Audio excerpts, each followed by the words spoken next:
Welcome to our first annual grilling special. Today you're going to learn so much about the art of the grill.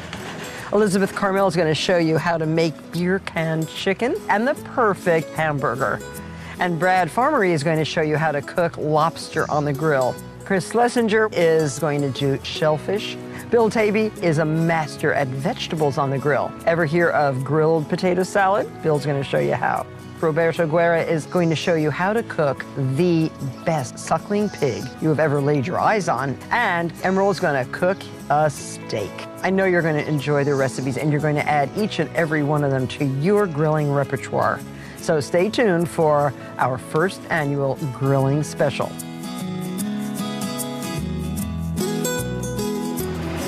The pig that Roberto cooked today was excellent. The flavor was great where he had injected the marinade into it and the skin was crispy. I definitely picked up some technique.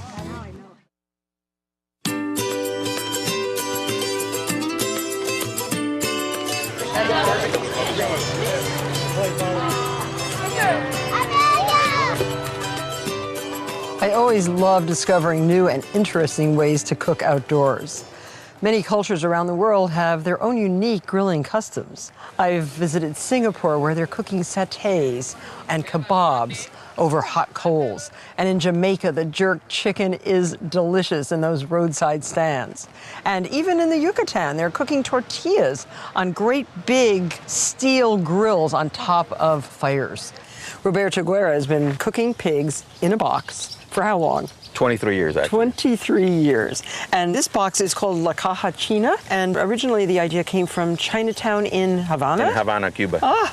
We're going to marinate an entire pig. This pig is about, what, 45 pounds? 45 pounds dressed, yes. Dressed, okay. Dressed means undressed. Right, clean. Clean. And for the faint of heart, don't look too close, but this is a pig lying on its back, all clean, ready to cook. Roberto, this is a very unusual way to cook because you're not really cooking it on top of coals. You're cooking it in a box with coals on top, so it's like an oven. Right, it's an oven. Yeah. And it gives that helps us giving us indirect heat. First, we're going to start with our mojo. The key ingredient to mojo is a sour orange. Okay. But if sour orange is not available, you can easily create sour orange by mixing orange juice and lime or lemon juice. Oh, okay. Right now we're going to add salt. To the garlic. To the garlic. So how many cloves of garlic? It looks like a lot. That's 3 heads of garlic. And some pepper too? And some pepper, light pepper. Then we're going to add the liquids. So 1.5 cups of sour orange juice. Correct. And here we have pineapple juice. Pineapple juice. So let's move that right here so we can add all the other ingredients. Right. So a teaspoon of ground cumin. Right. A teaspoon of ground bay leaves. Bay leaves. That's good. And 2 teaspoons of dried oregano. Oregano. Okay. Now we just want to mix it. We have one that's already mixed up for us. First, we need to strain it. Okay.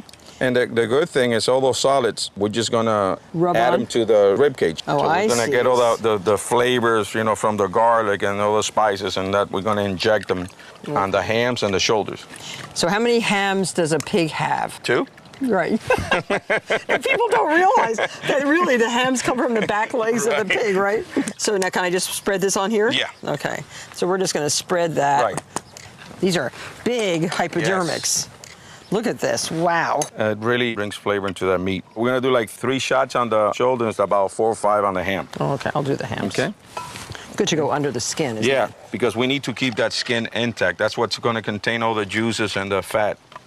And so this... We'll just spread that. Okay. Well, now we're going to prepare the adobo. Oh, okay. This is like a dry rub, but we just add a light layer of it all over the pig. Here we're going to start with 1/2 teaspoon of pepper. So garlic powder. Right. Okay, dried oregano. Right. Dried bay leaves, more cumin, salt. We just go with a light rub on touch. it, and then we rub it. Making sure it's coated. Right. Now remember, this pig has to stay in a refrigerator for at least 24 hours. We have a wonderful cooler here that has a bag of ice, and so it's going to be a refrigerator. Right. Okay, so now he's going to stay in here. Oh, I didn't mention that this is a special pig. That's right. Oh, yeah. Now, then it's a Hungarian pig, a Mongolica, known for its sweet lard. We have one that's already been marinated. Correct. Overnight. Overnight. And look at this. The pig is put out of the ice onto this rack, and these hooks are to attach both of the racks. So we're really securing the pig so it's not going to move. The reason we have two is so that we can easily flip the pig over. So the box is lined with aluminum. The tray is galvanized, it looks like to me. Right, is that because galvanized? this is a dripping tray, right. Okay, the dripping tray. And there he goes. This size pig is going to take about 4 hours to cook. You start with about 16 pounds of charcoal, and then once it's lit and you spread it, you add 8 pounds of charcoal every hour. And now to put the top on and the coals. Spread it out evenly. Well, this is fun. Yep. This is very different. Once the rest of the charcoal's lit, that's when you start counting your time. Well, we're going to now wait for 1 hour. 1 hour. Add another 8 pounds of charcoal, then another hour, another 8 pounds. Right. And then when do we turn the pig? When we reach 185. So Roberto, 4 hours it's been cooking. Right. Okay, so we're lifting the whole thing off. Look at the pig. Wow, is that beautiful. Now, have you tested the temperature yet? Oh, you have? It's already 187. Exactly, okay. Now we're flipping the pig, lift it up here. Okay. Oh boy, look at this. Look at that. Huh. Yes. Okay. Now we're going to score the skin. I'm just going to make some cuts here. Okay. X marks the spot. Yep. Oh, and the meat looks delicious. Oh, yes. It's ready to eat, right? Oh, yes. So succulent. We need to remove the ashes so that you really get all that intense heat to blister the Ooh, skin. is it hot? Now, we're just going to let it sit for 30 minutes. Roberto, is it time? Yes, it's time to open. Okay. To reveal, first the coals come off.